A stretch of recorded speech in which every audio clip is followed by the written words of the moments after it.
Bienvenidos de vuelta al canal. Hoy tengo un video enfocado en el partido entre Manchester City y Chelsea. Un partido muy complejo desde el inicio. Un resultado que era excelente para el Chelsea, pero bueno, finalmente terminó colapsándose un poco, aunque no del todo. Ganar en el Etihad es muy complicado, de hecho nadie lo ha hecho en esta Premier League. Y bueno, en la Champions League que ganó el Manchester City tampoco perdió en casa. Entonces es un campo sumamente difícil en el que puntuar siquiera.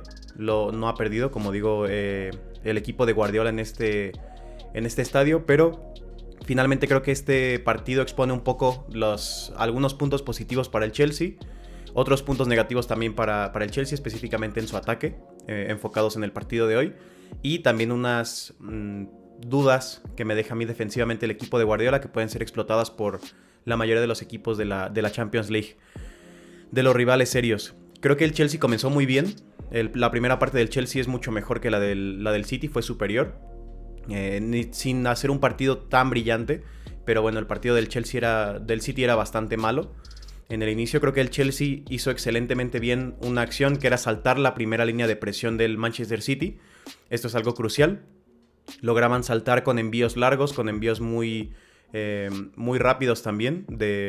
Obviamente era algo no solo ensayado, sino era un punto específico que Pochettino seguramente intentó atacar contra Guardiola. Es un punto que puede ser utilizado contra la mayoría de este tipo de entrenadores, específicamente hiper fijados quizá en los puntos tácticos del juego, por así llamarlo de alguna forma. Creo que también quedaba muy evidenciada una de las principales debilidades del Manchester City, que es la defensa de los espacios amplios, la defensa de los ataques por banda con muchos espacios. Creo que es un terror para ellos el defender estas acciones. Lo comentaba yo en Twitter el día del partido contra el Newcastle. Era muy fácil para los mediocampistas del Newcastle en ese partido encontrar corredores por las bandas, sobre todo por la banda de Kyle Walker. En este partido fue por la banda de Nathan Ake, que también cubre un poco Guardiola, entonces el defensor croata. Entonces creo que Guardiola, Kyle Walker y Nathan Ake dejan mucho que desear en este tipo de defensas. Y bueno, en la Champions League te vas a enfrentar a extremos como Vinicius, incluso como Mbappé. Puede ser un atacante como Mbappé, un 9 en este punto de la temporada. A corredores también como Musiala, como Sané. Es muy difícil tener esta debilidad en la Champions League. Creo que será muy explotable para muchos equipos. Estas dos cosas, la facilidad con la que se le puede jugar al City rompiendo esta primera línea, y también la dificultad que tienen para parar ataques por las bandas, por los carriles exteriores. Creo que esto es algo clave que tener en cuenta, que recordar de la temporada del City. Como digo, creo que fue bastante mejor el Chelsea en la primera parte. Bastante mejor, pudo irse incluso, en mi opinión, del primer tiempo con 2 goles o incluso 3 por la cantidad de oportunidades que tuvieron, pero son muy erráticos. Y aquí es donde yo hago la primera anotación, la primera observación sobre el juego del Chelsea, que es que tienen futbolistas muy buenos para moverse cerca del área, incluso algunos para moverse dentro del área, como Nicolas Jackson, pero hace falta de manera vital un cerebro ofensivo, un organizador ofensivo, quien dicte el tempo de los ataques, quien sobre todo pueda mantener el balón, pueda hacer los pases que los demás no ven, pueda irrumpir en el área también de manera como un fantasma, como muchos atacantes suelen aprovechar este tipo de acciones, un poco como Jude Bellingham. Y este cerebro ya lo tienen en plantilla, simplemente no ha podido entrar en dinámica correctamente por las lesiones, que es Nkunku. Creo que Christopher Nkunku tiene todo lo necesario para hacer esto que decía, atrae las marcas, mantiene y manipula muy bien el balón, es muy inteligente, es un muy buen 10, un 10 excelente. Creo que puede hacer muchos destrozos a defensas rivales, incluso sin asistir o marcar, simplemente por el movimiento y por ser el cerebro, por ser quien dicte las acciones ofensivas. Hoy lo hizo un poco, dictando pases, trazando un poco las líneas de hacia dónde puedan moverse los atacantes, pero finalmente fue un mal partido de él. Entró y participó muy poco, directamente erró algunas oportunidades, no estaba nada fino, y encima se juntó esto con que el City mejoró bastante en la segunda parte. Entonces el equipo rival mejoró y Nkunku no estaba fino, entonces prácticamente no impactó en el partido. Creo que el gol del Chelsea también es pésimamente defendido por Kyle Walker. que intenta cerrar a la banda. Kyle Walker en este caso estaba centralizado, intenta cerrar a la banda cuando ya estaban persiguiendo al corredor por banda y deja solo a Sterling. Entonces muy mal defendido. Las carencias defensivas de Kyle Walker, a pesar de que es un futbolista absolutamente descomunal desde el físico, un poco como Araujo, puede ganarte una carrera, puede ganarte por físico la mayoría de las veces, pero bueno, mucha de la interpretación, de la anticipación y de la lectura, le falla bastante, en mi opinión. También, sobre otro futbolista del Chelsea, que es Cole Palmer, ex futbolista del Manchester City. Creo que entre más logre Pochettino acercar a Palmer al área o a la portería, mejor va a ser el equipo atacando. Creo que de esta manera mi ataque preferido para el Chelsea será con Nkunku como 10. Sterling puede variar un poco porque también finalmente es un futbolista muy bueno para retener el balón. Y yo pondría a Palmer como 9. Creo que es el mejor rematador que tiene el Chelsea de largo. Entonces, entre más cerca esté este rematador élite, mejor o más cerca también esté el Chelsea de estar con el gol o de encontrar el gol. Creo que esto es algo que se tiene que trabajar también, aunque bueno, finalmente hoy participó más en profundidad, por lo que no estaba tan cerca de la portería. Otro futbolista del Chelsea es Conor Gallagher, un infravalorado para mí. Rescato su partido porque creo que fue una muy buena primera parte, aunque finalmente también cuando el Chelsea se colapsa, no puede cubrir todos los espacios, aunque la activación que tiene es absolutamente élite. Lo destaco a él por esto que digo, porque me parece muy infravalorado y en partidos así tan exigentes físicamente, tan abiertos, tan rotos en algunas partes, es fundamental tener un futbolista así. Creo que cualquier entrenador querría un futbolista como Conor Gallagher. Su trabajo es top en cuanto a la presión, en cuanto a hacer un vínculo en el centro del campo, entre el centro del campo y los delanteros, irrumpiendo al área, defendiendo también. Creo que tiene cualidades físicas y técnicas muy especiales para ser un futbolista muy completo, para ser un todoterreno absolutamente. Incluso un poco más goleador de lo que está haciendo ahora, que ya ha marcado goles muy importantes, incluso dobletes.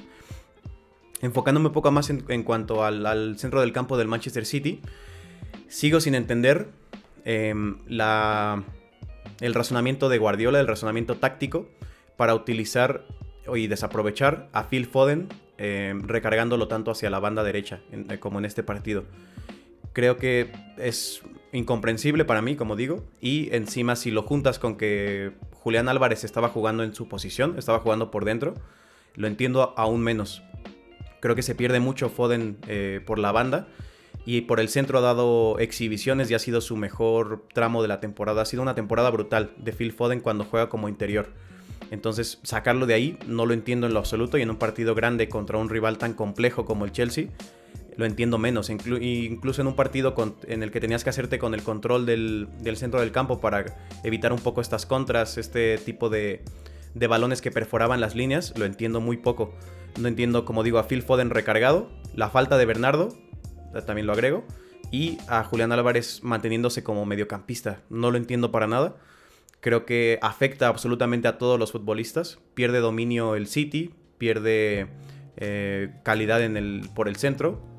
Julián Álvarez no aparece en su mejor faceta, que es como asistidor o como goleador, como un delantero móvil, vaya, dentro del área. Y Phil Foden, como digo, también se pierde. Entonces me parece una decisión muy mala, y creo que no lo seguirá haciendo en partidos más grandes, y en la Champions aún menos. Creo que en la Champions seguiremos viendo a Foden en su papel de MVP en esta posición tan importante. Al menos es lo que me esperaría de un entrenador tan experimentado como Guardiola. Sin embargo, en el tramo final el Manchester City mejoró muchísimo, mejoró drásticamente la cara que lo que había demostrado pues en la primera parte no se parecía para nada a lo que vimos en la segunda. Muy superior, y creo que se debe un poco a lo mismo de lo que decía en cuanto a Nkunku. Se debe a que tenías a tus mejores manipuladores y a los mejores reteniendo el balón en el centro, muy cerca del área, pero en el centro en el carril central, vaya, que son Phil Foden y Bernardo Silva. Creo que con esto mejoró mucho el City. La amplitud que daba Kevin De Bruyne también venía bastante bien para abrir al Chelsea, jugando por dentro y jugando por el carril externo con la jugada clásica de De Bruyne. Muchas cosas que hicieron que mejorara, pero como digo, creo que se debe a la inclusión de estos dos futbolistas en su mejor posición, y se generaron muchísimas oportunidades muy importantes o muy buenas que simplemente un Haaland muy mal, en una muy mala forma, no pudo concretar. Estuvo muy cerca de marcar un gol, asistencia, hubiera sido una asistencia genial de Kevin De Bruyne, otra más, pero finalmente fue un partido muy malo del noruego, como digo. Creo que sin balón hubo entre poco y nada por parte del delantero. Recuerdo en la primera parte un movimiento muy interesante en la que arrastró a su marca para que pudiera entrar un mediocampista al área y recibir el pase de, no recuerdo quién era, desde el lateral. Entonces una jugada muy difícil de defender. Finalmente no se concretó eso, pero bueno, sin balón, exceptuando esa ocasión, no recuerdo un gran impacto de Haaland. Y bueno, con balón falló las oportunidades que no suele fallar. Entonces, el fallo clamoroso que hubiera significado la victoria del City, pues le resta muchos puntos. Entonces, como conclusiones de este video, como conclusiones de las cosas que vi en el partido, sobre el Manchester City, llego a la conclusión, o bueno, me confirmo la idea de que necesita muy poco para herir, obviamente, esto lo sabemos todos. Necesitó solo 20 minutos para generar ocasiones muy claras y para generarle la cantidad de ocasiones que pudieron haber resuelto el partido. Pudo haber resuelto un partido tan complejo en los últimos 20 minutos con las ocasiones que comentaba de Haaland y bueno, simplemente el movimiento de los futbolistas del City y su altura también, que estaban todo el equipo presionando casi muy lejos del medio campo. Creo que mejoró muchísimo, necesita muy poco y bueno, es capaz de generar muchísimo. Creo que defensivamente son peores que antes, son peores que la temporada pasada debido al esquema que ha implementado Guardiola. Peores defensivos, pero mucho mejores ofensivamente. Creo que tienen un arsenal mucho más completo, mucho más difícil de predecir y de defender. La diversidad de perfiles ofensivos en este equipo es lo que permite tantas dinámicas, tanto movimiento, teniendo a Kevin De Bruyne, a Phil Foden, a Bernardo Silva, a Haaland y a Doku. También un Doku que da muchísima amplitud y es un futbolista que no puedes dejar solo porque con espacios te puede destrozar absolutamente. Entonces creo que esto es algo muy importante. Por su nuevo sistema, el City sufre bastante en defensa y mucho por las bandas. Se les puede generar mucho dentro del bloque, del medio bloque, por así llamarlo. Por el centro del campo se les puede generar muchas oportunidades que son fácilmente llegan a un corredor por la banda. Entonces por ahí se tiene que dañar al City y por ahí seguramente los rivales más completos, más complejos de la Champions podrán hacerle daño, como digo, con corredores y con extremos o futbolistas móviles como Vinicius, como Mbappé, como Sané. Muchos de la mayoría de los equipos top podrán hacerle mucho daño al City en este aspecto. Creo que el Chelsea es muy malo en las áreas, es bastante malo en las áreas porque no hay un definidor absolutamente élite que esté ahí. Como digo, Palmer creo que puede serlo, pero no está ahí, no está jugando ahí. Aunque hoy fue mejor en defensa, creo que hoy fue ligeramente mejor teniendo fuera a Thiago Silva. Creo que fue mejor el Chelsea en defensa, más compacto, con un Colwill que juega en su posición y que es un central muy bueno, un central que a mí me gusta bastante, personalmente. Creo que mejoró en este trabajo defensivo, pero bueno, en ofensiva no hubo mucho, porque como digo, faltaba el cerebro y faltaba el definidor. Entonces creo que tiene las piezas el Chelsea, pero simplemente el orden de los partidos, bueno, el orden también de las lesiones que ha habido, lo que significa este desbalance en la plantilla, no permite que los futbolistas jueguen en su mejor rol, en un rol que haría al equipo fluir mucho mejor. Entonces, esto es lo que yo he visto de este partido. Algunos aprendizajes para futuras instancias de la Champions para el Manchester City. Y bueno, también mi opinión de cómo puede mejorar el Chelsea, acercando a los mejores en su rol a ese rol. Un Palmer no generador, sino definidor. Y un Nkunku cerebral, el cerebro del ataque. Entonces aquí voy a dejar este video, un video más corto creo de lo normal. Puedes seguirme en mis redes sociales siempre como Novo Fútbol y nos vemos en el siguiente video. Hasta luego.